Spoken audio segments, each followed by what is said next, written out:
Good morning, co-presenter. Not anymore. I'm working on changing that. Okay, you know how to do that. Oh, you just did it. I should change mine too. Let's see, where am I? 3 dots at the top of your picture. Okay. Oh boy, we got a whole bunch of people in the waiting room. Oh God, I know it. I hate these waiting rooms because I always space out and then forget to let them in. Well, when you set up the link, go in and change it. Well, right there. you can, but you either have to have a waiting room or a passcode. And I didn't want either one of them really. Let's see here, internet admit. Here comes a bunch of peoples. The Olsons are showing up. Good morning, everyone. Morning. Hi, Corey. Hi there. Great. I invited some club treasurers today too, so we'll see who joins us. Oops, admit.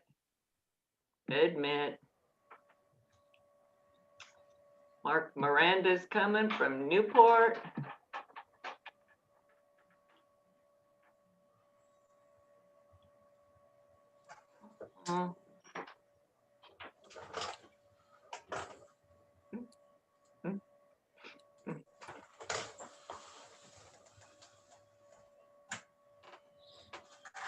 Got a couple PDGs here. We got Bill Greil, we got Rick Olson.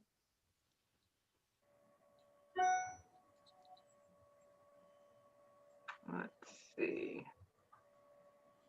Ooh. Retired police chief in Newport, Mark Miranda just joined us. Dan Smith, a video podcaster extraordinaire, is here from the E-Club. Curtis is here from the Delta Club. Let's see, Dawn's here. Haven't talked to you since what? Well, I saw your video a couple days ago.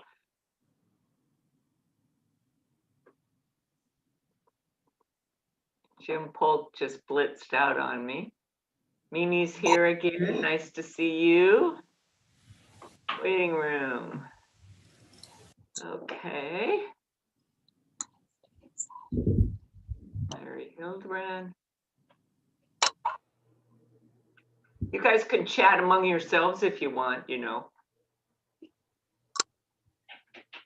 Everybody's way too shy. You just want to talk about money. Can we invite people to become like college students, 18 years old? Anyone that's interested in membership from any club, and if you want to invite a college student that's 18 years old, I'm certainly not going to complain about that. So there's no... Anyone that's interested in building membership in Rotary is welcome as far as I'm concerned. Or a 16-year-old high schooler. There you go. Hey, my cats are here, so what's that tell you? No, I mean, as far as becoming members. Sure. Invite college kids to become members? I don't see why not. Is there a rule, Rick? Is there a rule? If they became a Rotaract, they can also be a Rotarian. Yeah.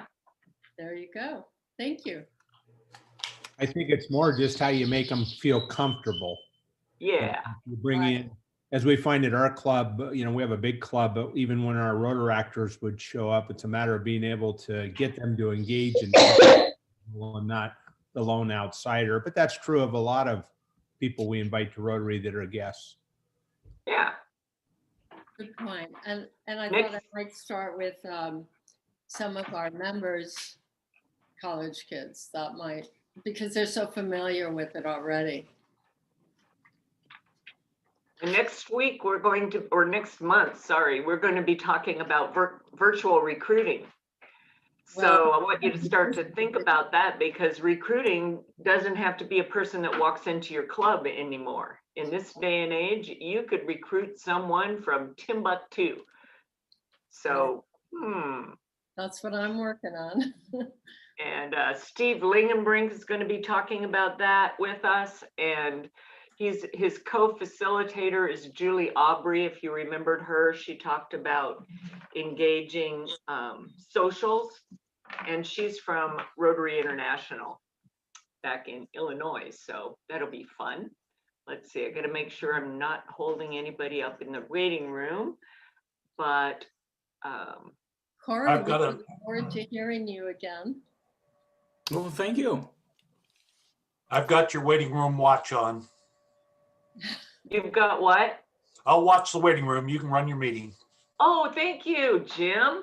I knew I invited treasurers here for a reason. Jim is our district treasurer, so any treasury problems, questions, if you want to talk about the darn dues or anything, he's the guy to go talk to. Chat me up. And he said he would answer any questions. Oops, I see there's a waiting room. And he's going to be district governor here. When, Jim? 23, 24. Yeah, that's going to be here before you know it. Okay, well then I am going to start the meeting, because I know you didn't come and listen to me chatter, even though it's probably just entertaining as all get out. But we have with us again Corey Lopardi from up north, the district up north. He's also the zone membership coordinator, assistant, something. Watch me, Assistant please. Rotary Coordinator. There you go. He's been with us before. A couple of months ago, he talked about holding hybrid meetings. He volunteered to grapple with the whole issue about dues. So today we're going to be talking about money. If you look at my background, that's what it's about. We're going to be talking about how you structure your dues, how you collect them. Do you do it monthly, quarterly? Does it include lunch? Well, probably not now, but how is it structured? What about age groups? All that. So, and then finally, how do we give people maybe a break that are having financial difficulty? And this is especially important right now. But you know what? It's important all the time. This is something that my club has talked about doing and really never got it off the ground until COVID came along. So COVID's been a real blessing in disguise. It's forced us to drag ourselves up into the present and make some adjustments that's going to make Rotary better in the long run. So, whoops, 2 more people in the waiting room. Let me let them in, and I'm going to turn it over to Corey. He's got a short presentation, and then we're going to open it up for you. All right. If you go ahead and make me co-host, I'll be happy to share my screen. Oh, yeah. Co-host. Yes. Okay, you should be one. Oh, no, don't want that. All right. Okay. Hey, everybody here. Oh, welcome. I'm gonna stop that share for 1 second. So I want to be able to see everybody and share my screen at the same time. So let's make one change.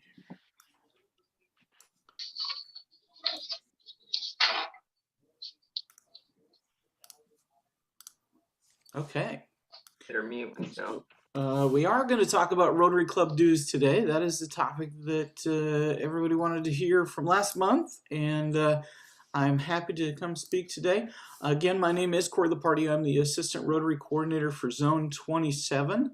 and I'm in Olympia, Washington. I'm a past district membership chair, and now I work with membership at the zone level.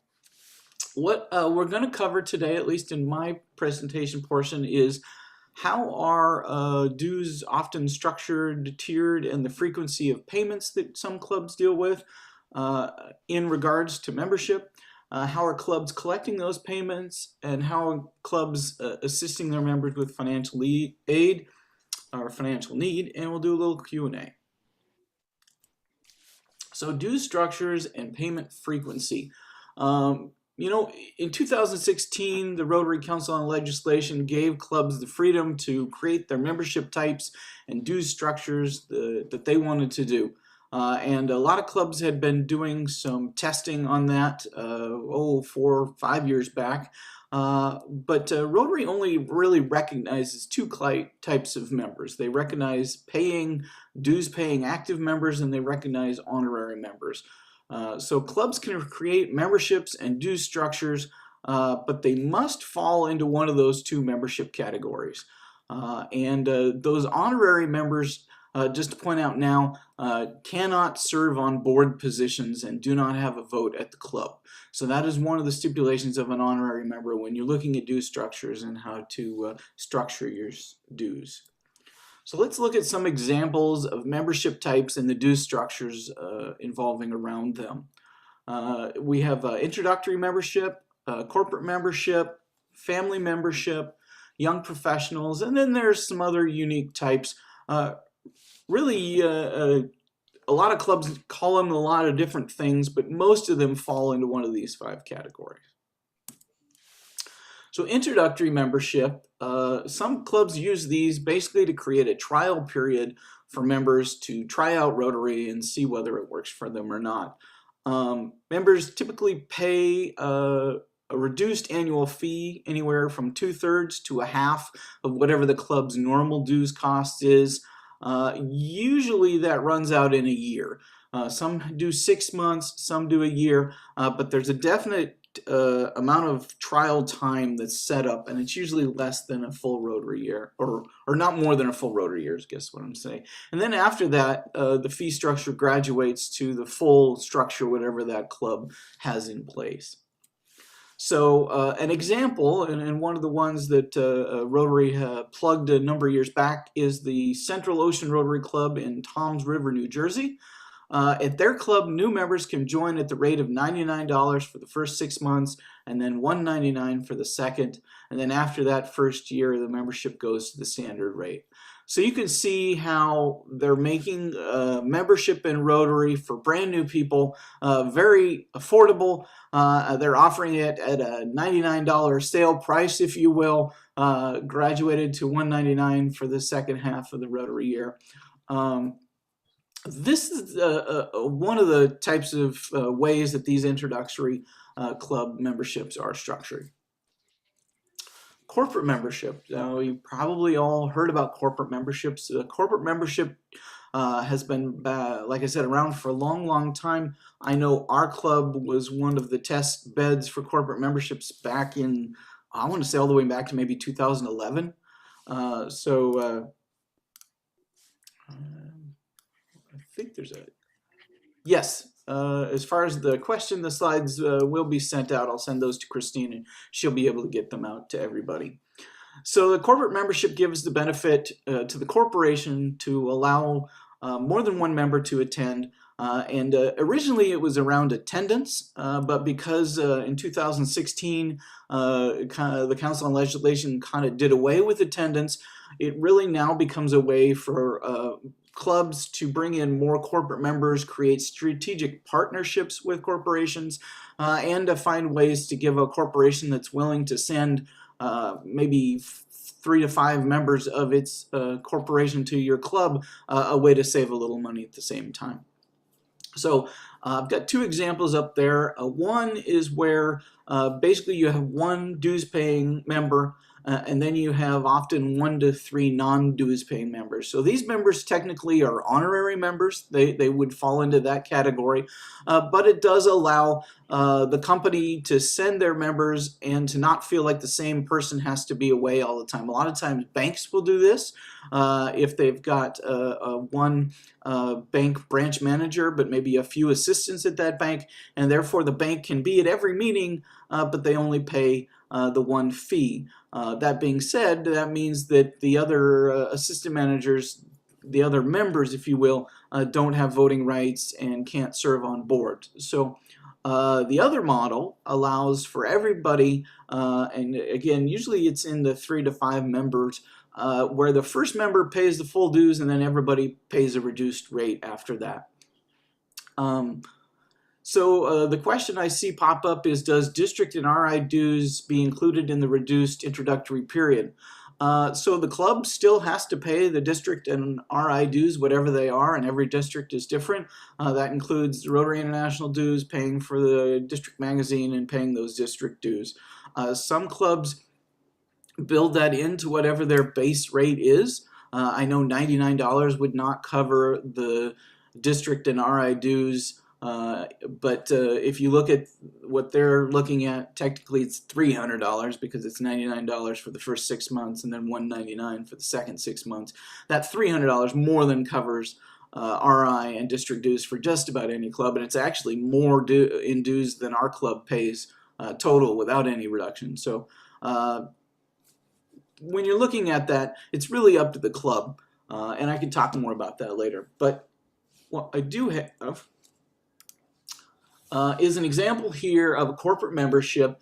This is from the Rotary Club of Glendora, and you can see that their regular annual dues are $250, plus they actually charge fines ahead of time, and they do a club admin that pays for lunch and room fees and things like that. Whereas the corporate membership, if you see all day way down at the very bottom, each alternate member only pays $175. So the club dues are reduced for all of those alternate members. They basically allow up to 3 alternates, so they're making the corporate membership not more than 4 members of the same corporation. They all must be 18 years or older, and they basically say that they get the right to review whether or not somebody is eligible for membership. Most clubs that do a corporate membership, if they feel that a member of that corporation is deserving of being a member, they don't screen every single person. They allow the corporation to choose who it sends as its representatives. But this, as you can see, is an example. And again, I will send these slides out if you just kind of want to look through that model. Family membership, and we're seeing a lot more of this. Some clubs use family membership as a way to alleviate the costs of Rotary on a household, and family can be anything from a spouse to adult-aged children to you know, a living situation where you've got multiple people living in the same home. Typically, it's residence-based and not necessarily marriage-based.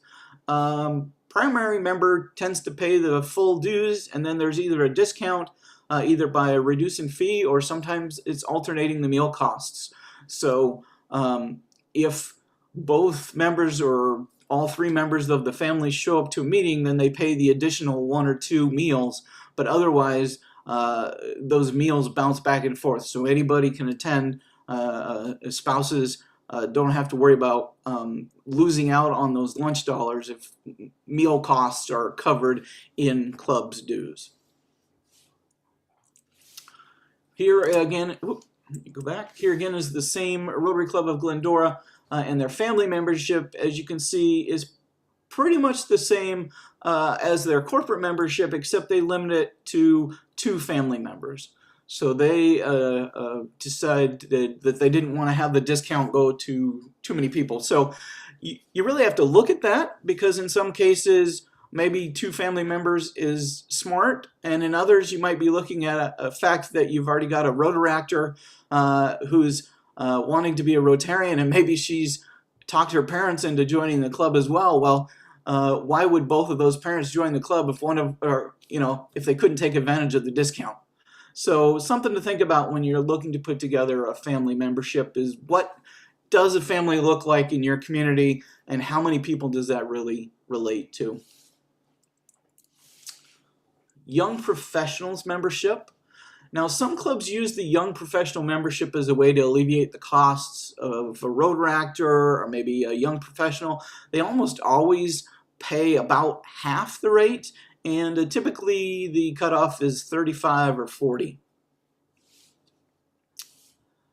And I'll let Mimi take her photo before I move on. So this is the Rotary Club of East Wichita. Their young professional membership option is available to every prospective applicant under the age of 40, so they go all the way up to 40. It's 1/2 of the regular dues, and they don't charge any orientation fees, but it only includes a couple of lunches. So they're for lunch a month, but they assume that their young professionals aren't showing up for every meeting anyway, and so in order to alleviate some of their own costs, they only allow for 2 lunches. If the young professional shows up more than twice, they have to pay out of pocket for that extra lunch. But this does allow somebody up to the age of 40 to save on the costs and not use cost as a reason for why they can't continue or to join Rotary. There is an update by Jim Polk on what the dues in Oregon and California will look like. It's why you have a district treasurer on a meeting like this, because he knows those numbers off the top of his head. So thank you, Jim, for putting those into the chat for everybody to see. So there's some other unique types of memberships, and like I said, a lot of the memberships out there might vary one way or another, but they usually fall into one of those 4 rough categories that I've talked about. But friendship or service memberships, these are typically memberships that either A, are honorary in nature, but they actually do require some hourly commitment per month by the member, or I've seen service memberships where if you're not attending meetings regularly, but you do put in a certain number of service hours, they'll actually give you a discount off your membership to offset that. So maybe you say that you've got to do 24 hours of service a year, and for that you get half off your membership, but we know that you're not going to be coming to club meetings, so we're not going to charge you the full amount. So that's kind of one form of service membership, and we do see that a lot more, especially with clubs that are following a bit of a hybrid model, that either have snowbirds or have people with very busy schedules, but they tend to make all the weekend projects, giving them a discount for their efforts because they are serving Rotary. Associate memberships are typically another type of introductory membership, but again, a lot of the time they don't involve actual dues. They're more of a different name for an honorary membership. Veterans memberships are specific discounted memberships that don't use age as a reason. They use the fact that someone has served in the military as a reason for offering a discount. Typically, it's not the full 50% discount, but maybe it's a 25% discount for life, as long as they stay in the same Rotary Club. And then scholarship memberships, and we'll talk a little bit about this at the end, but some clubs have gone to where they will do a scholarship for the first year of a membership. Specifically, if that club has been struggling to bring in new members for a period of time, maybe over a year or 2 years, they'll offer a free membership for the first 5 new members for that first year, or they'll offer a scholarship to any new members under the age of, say, 25, just to try to bring their age of membership down. And again, typically that scholarship only lasts for 1 year period.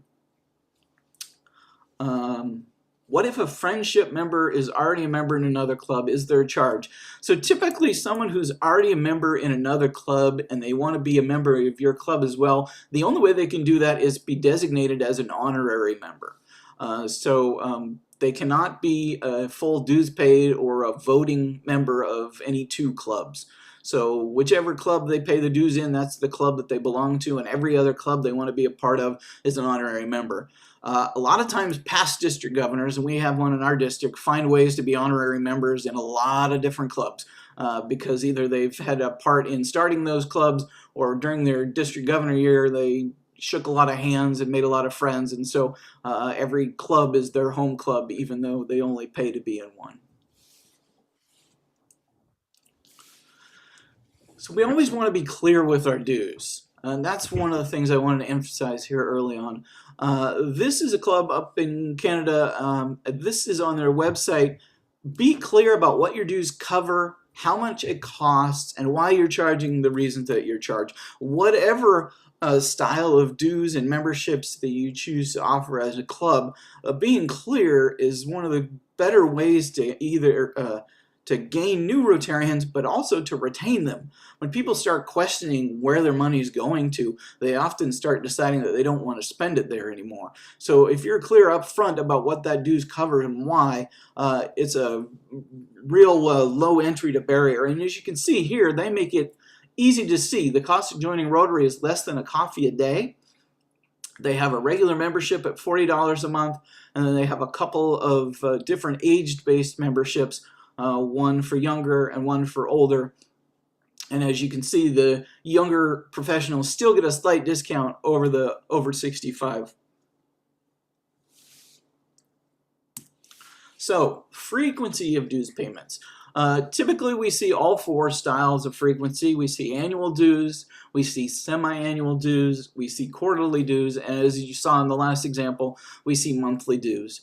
It really depends on how the club wants to handle it, and I have found that most clubs that are being flexible with their dues offer payment in all four of those forms because they do it in a way that is very clear what the member paid and how much they still owe in their dues amount. So let's move to the next section and talk about collecting dues payments.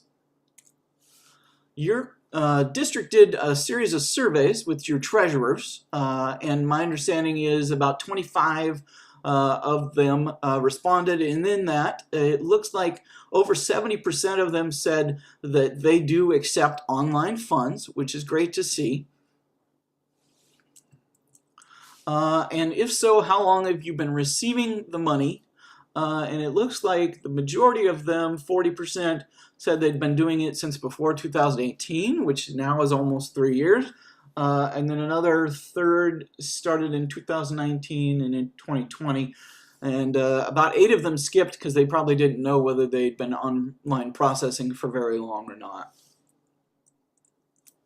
So online payments. Online payments are extremely important to young professionals and to a lot of us in our midlife as well. One reason is because it's easier to track for your club. I'd like to point that out because if you use any kind of online bill pay system, say like Square or something like that, you've got a monthly report of all the items that have been sold through that and who purchased them with their cards. So it's much easier to track than, say, having cash. Young professionals and those of us who have teen and adult children typically don't have cash on it. I don't know if you remember the show Married with Children, but you know, the dad's sitting on the couch and everybody comes to him with cash and he's got none left afterwards. That was me quite a lot when my daughter was a little bit younger, and so every time I went to a Rotary Club that didn't have a card, I either had to go, oh, can I borrow some cash, or make an arrangement to be invoiced. So it really is important for the working people out there that don't carry cash with us that you take some sort of card.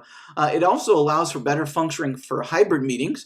Obviously, everybody here today would not be able to make a payment in cash for this meeting, and if you were going to mail in a check, it'd be an awful lot of hassle to track down every single one of your checks to come in for attending today. Most people do have a phone or a computer available to make payments. As you can see in this Rotary Club example, I see 1, 2, 3, 4 phones that are out right now and a laptop. So any one of those people could be taking payments for that Rotary Club's meeting. That is an actual Rotary Club that meets in a coffee shop. They meet on Saturdays and allow children to attend. And the other thing is it makes club events easier to run, and it limits the problems with lost checks and missing cash. If you have a club event in the future, because we're all going to get back to having fundraisers, right? Having the ability for someone to have that extra phone and just pop some sort of reader in it for a card is great when one person's phone dies, or somebody forgot to bring the iPad that was supposed to be taking payments at the front, or you realize that there's many more people attending than you thought, and if you could just process that cash faster, you'd make everybody happy. I see that as an e-club, we have members all over the world. Some countries have money exchange difficulties. Yes, that can be an issue, and something you do want to look at when you're looking at your processing, whether or not you have members from other countries that have different denominations. We have that in our district because we're multi-district between US and Canada, but we just make them deal with US currency. That's how we deal with it. So one of the other parts of the survey was so what types of funds do you collect? And it looks like the majority of the respondents, almost over 90%, collect dues. A lot of you also collect happy fines and bucks. A good portion also take donations. And then 30% said other, and I couldn't find any notes on the other, but I'm guessing that would be participation in events like event tickets, or maybe things like making your foundation donations, or even purchasing club attire or something like that could be done through the same pay system. So, processing concerns. What software to use? You know, that's definitely something to think about. Every software has a little bit different functionality, and it has a different cost and pricing structure. When we looked into it, I want to say it was 2012, 2013, we looked at credit card processing. Most clubs that had any sort of card reader had a bank member that was in their club that set it up for them. And they probably set it up for them in the 80s or the mid 90s, and they've been using that same processor. Well, guess what? When that bank person changes banks or they leave your club altogether, all of a sudden you got to figure out how you're going to do it yourself. And that's where our club was at. And we did a lot of research on the different banks in the area, all the charges, what it costs to rent a reader, and what all the online payment processes were. And for our club, we chose to go with Square. Financially, the committee found that that was the best bet. We afterwards realized just how much easier it made our events run Square, and that our events could have their own Square accounts, but we didn't have to change readers. All we had to do is change logins for passwords. So something to consider there. And all the money can get funneled into the same bank accounts. So whether you have one login or 14, you can have them all go to the same bank account. So it doesn't make it that much more difficult on your treasurer to do the regular books. Again, something to think about is, does it connect with your accounting software if you use software like QuickBooks? Can you take payments from your website? Some payment services don't allow you to embed payment systems in your website. Or can you take payments from an app like I've been talking about, using a phone to scan cards or take payments that way? What's the service fee? Definitely something to consider, because they all have different fees in different ways, and some fees work differently if you're processing lots of small payments, or some fees are very high if you're processing bigger payments like dues payments and things like that. And then clubs need to think about how they cover the fee costs. So one of the things to think about there is that we're all nonprofits, and even though we call ourselves clubs, Rotary clubs are nonprofits, and nonprofits all have a cost of doing business. And so one of the costs of doing business is processing your cards. And like I said before, that nice bank member in your Rotary club probably didn't bother to mention to you that your club had been getting charged on a regular basis for that machine or for that processing. So it seemed like it was all free, but it was probably part of your structure that your club had been running for years and nobody was paying attention to it. But now that you look at, you're going to get charged 29 cents in transaction, everybody goes, oh, hey, wait, we're losing money. Well, go back and do some research, and I bet you'll find that you've always been losing a little bit of money, which isn't losing. You've always had a cost of doing business. business. And the cost of being a nonprofit is figuring out how to collect those dues, how to take those donations. And it always seems to me to work out that it's worth the cause to make it easy on people to do that work. So, online payment types. You did some more survey and you found that Square was the #1 type of all your group, though a lot use PayPal. And I have found that PayPal and Square was being used a lot in combination, especially for clubs that had jumped on finding ways to sell things online early on before Square even existed. A lot of them still use PayPal as a function. Some were using Stripe and Doorbox, and a few were using Venmo, and then other. Really, it all depends on what works for your club and what works for the club's needs. But you also want to make sure that you don't install some sort of payment system that is confusing to people and they just don't use it, because maybe you've got enough members in your club that have no idea what Venmo is, and trying to convert them over to Venmo versus paying a little bit more to use PayPal or Square or Stripe is just not worth the headache for those longtime members. So I see here somebody's asking, do clubs not collect for meals? How do they structure that? Does everyone pay whether they eat or not? All of the above. More and more clubs are not including any meal in the cost. They let the venue cover that. Of those that do structure in their meals, it's all built into that dues system. And then does everyone pay whether they eat or not? Again, a lot of that depends on the club. I've seen clubs that all meals are built into the dues, and those dues are available to pay online as a lump sum in either a yearly, quarterly, monthly, as we talked about. I've seen others where the meeting is just a line item on a Square, and when you walk up to the table, the person hits meeting and they hit donations to Happy Bucks, and there you are, you owe us $17, and they swipe your card. So it can be done in many different ways. And then can Square be embedded in a club website for online payments? If not, what does this cost for clubs? Or what does this do this for clubs? You can do that with PayPal. You can do that with Square. I believe you can do it with Stripe. With Square, you have the ability to actually create not only linkable product items, but you can create a website for your club so that members can log in. So especially when you're doing online meetings, you can just put that one link to the club payment website, and if somebody wants to pay part of their dues, they can. If somebody wants to make a Happy Bucks donation, they can right there from that website without leaving the Zoom meeting. So percentage of discount you pay, and my guess is this is payment fees. And so some pay none, about 10%. Most pay less or equal to 3%. Some between 3 and 4, and then some said other. That 3 to 4% is typically where I see the cost going, and it typically evens out. So if you're charged a certain transaction up to a certain amount, and then it bounces over to a set fee or something like that, depending on the service you're using. If you look that out over a month or 6 months, it balances out to between 3 and 4%, depending on the service that you're using. So how do you handle the discounted amount?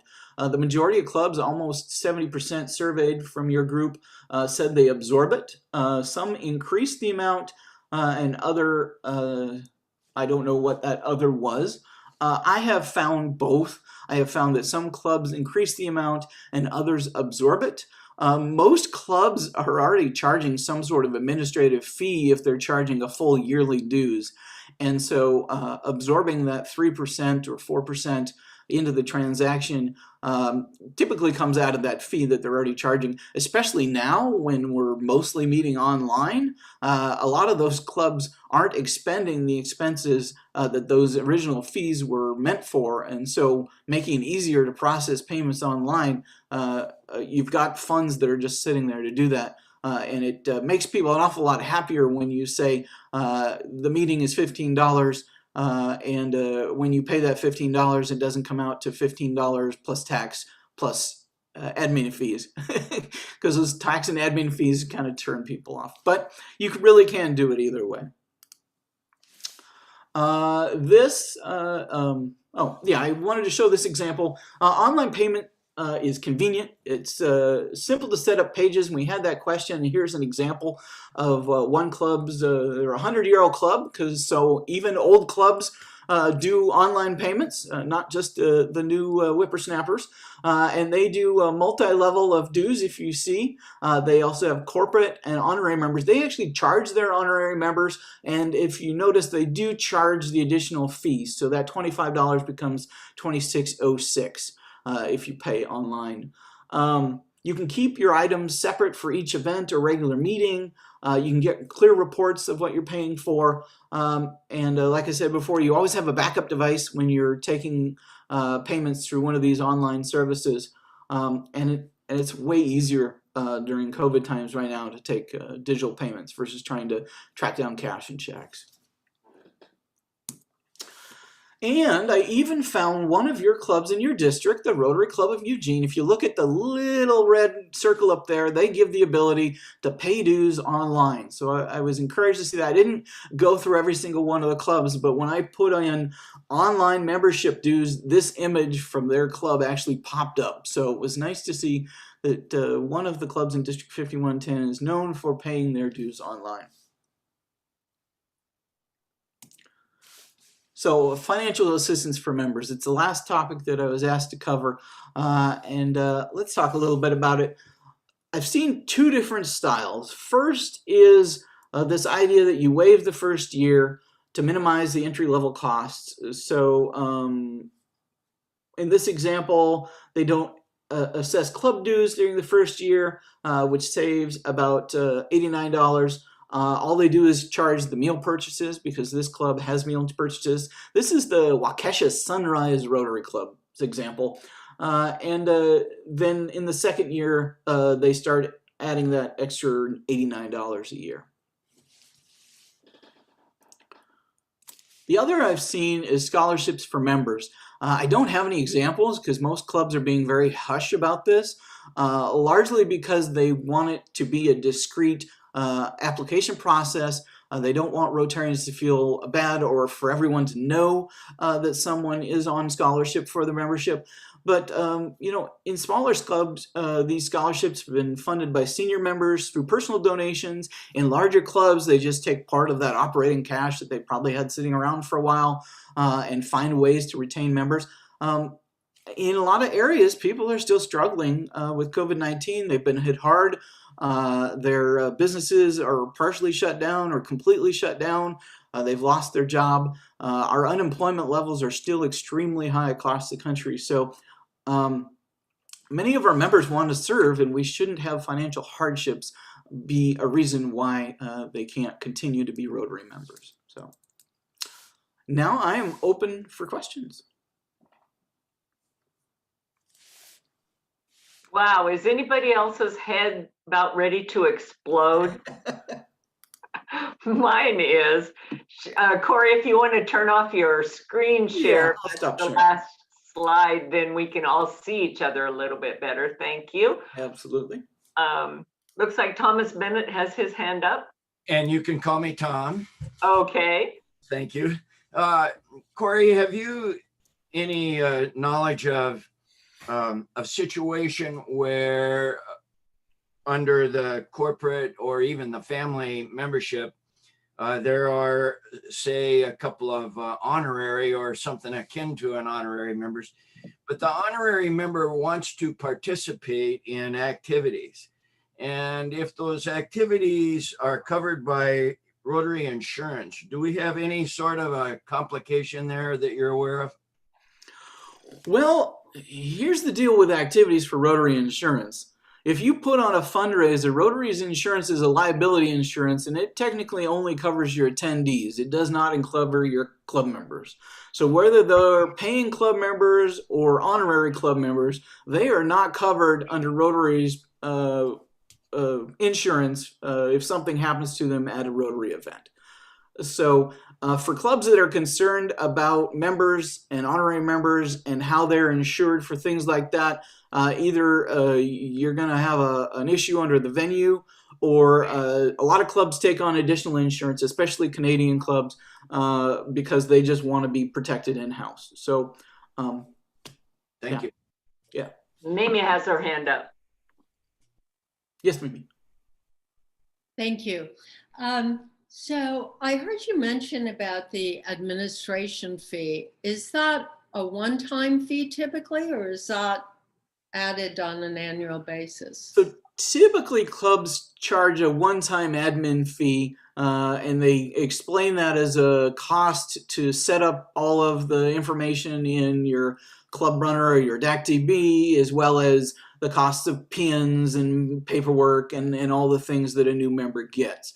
Some clubs don't charge that. Some clubs, larger clubs, have an admin fee they charge on a yearly basis because they pay an employee. I know fewer clubs are doing that, but some of the clubs, especially clubs that are like 200 or 300 members, everybody pays in to cover that cost of that employee. I know our club has online dues payments, although we are not, you don't get us when you search for it. So that's a concern. I want to fix that. But we also have online Happy Buck payments. And I get the emails when people make Happy Buck payments online. And so during our meetings on Thursday noon, I'll start getting all these emails. Susie Q paid her $5 plus 50 cents, or so-and-so paid $10 Happy Bucks. And all the fines start coming in right then and there, right during the meeting. People can go over to our website without skipping a beat, pay their bill, and it's done. And we get the money already. So that's very, very cool. Encourage you to try that. Yeah. Other questions? I didn't mean to pop in and. Beth has a question in the chat about any clubs that might be doing scholarships and if there's a form. I don't know if anybody here has examples. I know I wasn't able to find any. Julie Aubrey is looking for me, and she didn't get any to me before today, but she may have some that she knows of by next month if you ask her when she's speaking next month. I know our club has done scholarships, but we've never had a formalized form because, again, with confidentiality and everything else, we're trying to keep it a little bit more on the down low. So if anybody has an answer in the group, but I would definitely ask Julie when she's on next month if she's tracked down any of those forms. I'm going to give you one here in just a second. And I will send it out with the, we just developed this, so we're test driving it, but we have one of them come back. Where's my share screen? Right here. Okay. Sure. Okay, can you see this right here? This is a confidential request for dues reduction. So once somebody sends it, fills it out, we offer it to past due members. So far, that's the way we've handled it. We just designed this. But the member fills in their name. It's a fillable form. We ask them, you know, what they can afford, if they can afford this much or that month as a monthly payment, reason for request, whatever. We try to make it real simple. And then we also ask the projects and committees that they are on, because our philosophy is that we give more weight to members asking for help that are actually engaged and serving on committees and or projects. So I will include that with the forum video and the forum slideshow of Corey's when I send that out. And it's just something we started trying because of COVID. So, you know, take it, riff on it, embellish it, make it yours. It might help. Thank you. Looks like Marv has a question. Well, it's not really a question, but thank you. What we do for scholarships, it goes to the board. So if someone needs help, the board will vote on basically eliminating the dues.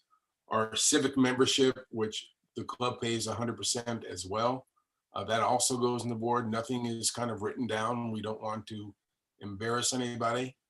Although our club bills at quarterly, which includes pretty much everything for that, basically for the year, what we've done is on the second quarter, we eliminated all dues for the second quarter. And we said anyone that wanted to pay the dues can, but it'll go into a special account to help other members pay the dues for the third or fourth quarter whenever it comes up. And we had well over $1,000 in that account just to help people that couldn't do it. And if anyone is interested in doing that, all they do is call the treasurer. Nobody else knows, and the treasurer has the capability of reducing or help compensating that individual.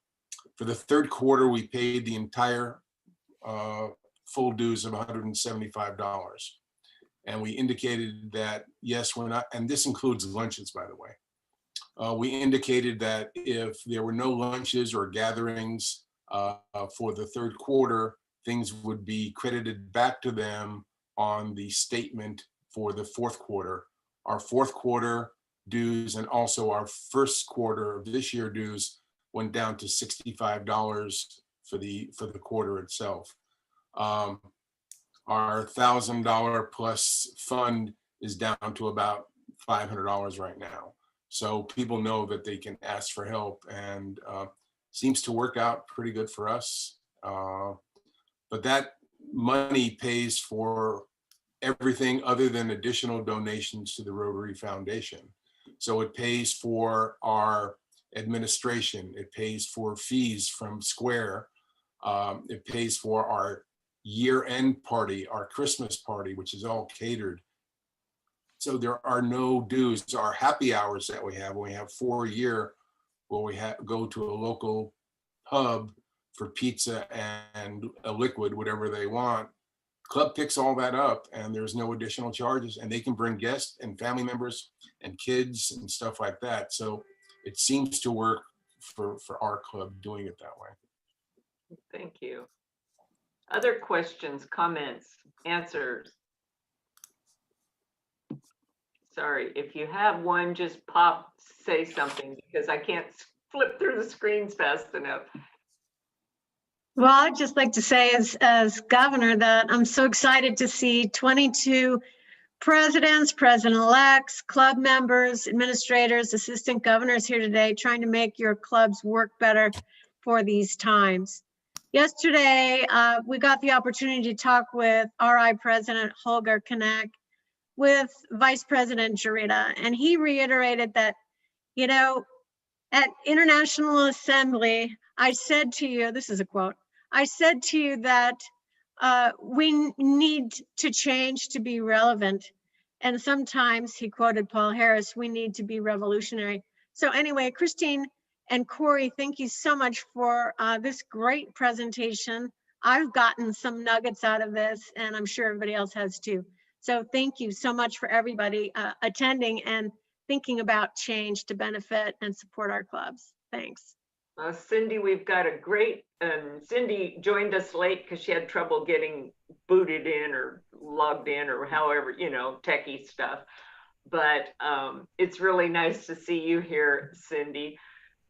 We have a good group of people every month.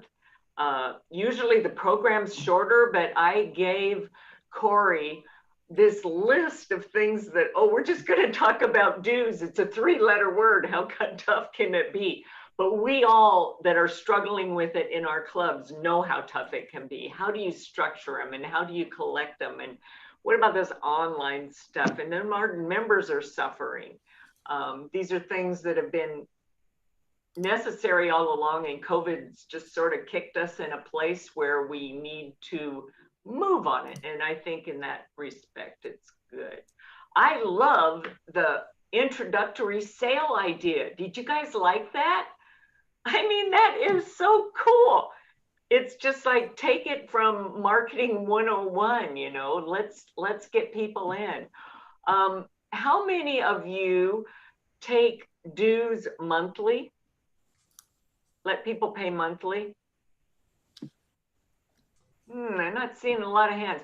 Our treasurer really fought the idea oh my gosh, it's going to be all this extra work for Quicken. But I find that, you know, a lot of people think of their budget in monthly terms. They don't think in quarterly or every 6-month terms. So if you can find a way to let people pay monthly, it's going to be easier for the member. And what does that mean? It's customer service. You got to make it easy for the customer to pay you. So that's something that I really encourage you to think about, that and the introductory thing. We charge $100 introductory fee, and I've waived it for young professionals before. It's easy. Mimi's got another question. Unmute. Thank you.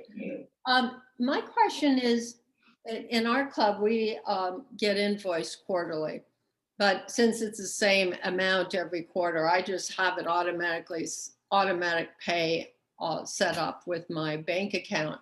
How do you, if people pay through Square anyway, online, do they still get invoiced for it? How are they reminded that it's time again? Or can they do it automatic pay with Square, that it automatically withdraws it from their account? I think, I think Marv might have an answer, but they can be invoiced via Square or any of the other systems. They can also be invoiced via Club Runner or DACDB in that way. And then you just include the payment link. So it can be either way. We definitely, in our club, we have members who need that paper billing, and so we send them the Square invoice so they can get it paid for by their work. Whereas we have a lot of others that just want to swipe their credit card and be done with it, and they don't want to have paper involved. So, but yeah. Marv has a thought up there. What we do is we have everybody's, not everybody, 92% of the club have their credit cards on Square. Corey mentioned that you can do that. So in QuickBooks, what I do is I will send out invoices the second week of the first quarter, like last week I did that. And then they have 24 hours to notify me if there's any issues, like if they need help or something like that. If they don't contact me the next day, I run everything through Square, because on Square, what happens is that you have everybody's credit card on file. It's encrypted, so all you have is the last 4 digits. And I just go right down the roster. And so like 47 people, 46 people, all paid at one time, and the money's in the bank the next day. Wow. I see Curtis has got a quick comment. Thanks, Christine. Eugene Delta Rotary, we use that confidential payment form that you shared with me, Christine. Mm-hmm. We have a brand new member on multiple committees, very engaged, and he's a personal trainer, works at a golf course, and his business has been devastated. So we as a board are going to have our meeting tomorrow, and we need to find a way to have a very soft touch and flexibility, scholarships on dues, especially for new, younger members that have been affected by the, COVID-19. So we're taking that into account and thinking outside the box. That's awesome. I brought the question of how to fund help for dues up to, because it's not a budget item for us, and I brought it up to the past presidents when I was meeting with them recently, and one of them stepped up and said, well, maybe some of us past presidents just need to chip in some money, and that's what's happened. And so, people are willing to help. The people, as long as we have a structure, and that's what that form helped us give us, that structure. And that form is confidential. It goes to me, and then it's confidential. So that makes it easy for them. Are there other questions and comments? I've got about time for one more, and then I'm going to wrap up. Tom's had his hand up for a while down there. Oh, okay, thanks. Unmute yourself, Tom. Curtis, had you thought about being even more discreet than a board decision, which is certainly an okay idea, but could there be a budgeted amount that maybe the president would have of the club would have discretion to utilize, and then in order to, again, to try to be as just as discreet as possible? Had you thought about that? Yeah, all of these have been just with the president making that decision and reaching out to the member. The board tomorrow is going to discuss this more on like on a broad view, like what we're discussing now, that we need to have that empathy. So this is at the highest level. Christine's form has been a great avenue to have that soft touch, followed by a personal phone call, and just working with the member. And no one needs to know. And actually, the board members will not know. It's just at the president level. Thank you. Good job. You know, this meeting went way too fast. This hour is just like, whoosh, gone. Next month, we are going on the third Tuesday, I'm sorry. Or anyway, never mind why I'm insane. Our meeting's going to be about virtual recruiting, which was the, second level. People really wanted to talk about that this month, but dues won out on the chat from last month. But looking farther ahead than the virtual recruiting that we're going to talk about next month, if you would use your chat box right now and give me ideas of what you would like to see for future membership programs, focus areas. It could be reruns of what we've done before, which include engaging meetings, fun socials, hybrid meetings, and connections through virtual distance. It can be anything about membership, dues, virtual recruiting, or any other thing that you want to see.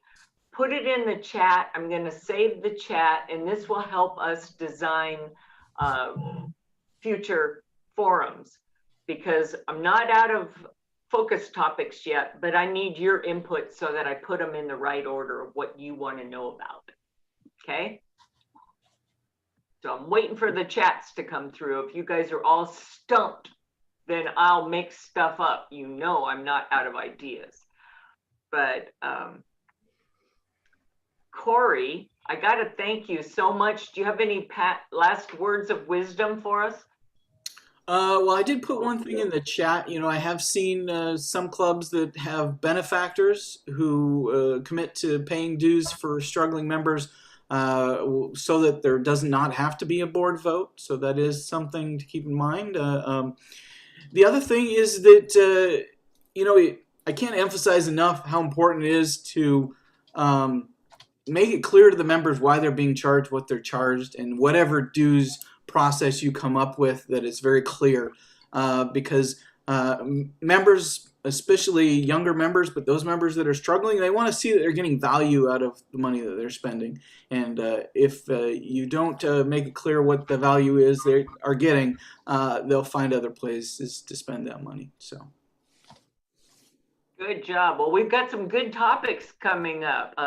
Keeping connected with invisible members who don't attend Zooms, being able to talk about our value proposition, encouraging Rotaract members to blend in with our clubs, connecting members with potential committees, all great ideas to add to the fodder of the things we've done. Great program. Oh, that's just somebody saying nice things, which I appreciate too. Thank you. I will be saving the chat so that I can review all of the ideas that you've brought in, or any of the other feedback that you've given me, and forward that along as well. So tomorrow you're going to get the video from today. You're going to get the slideshow that Corey's going to send me. I'll send you that form that I just flashed on the screen, and anything else anybody wants to share, if you forward it to me today, then I'll include it in what I share out to all the presidents, president-elects, and membership chairs. With that, it's 11 o'clock, you guys. Time flies when you're having fun, and I always have fun when I see you. So thanks for coming. Thank you so much, Chris and Corey. Thank you. I'm saving Thanks, that. Chris. Thank you. Thanks, Corey. Yep, you bet.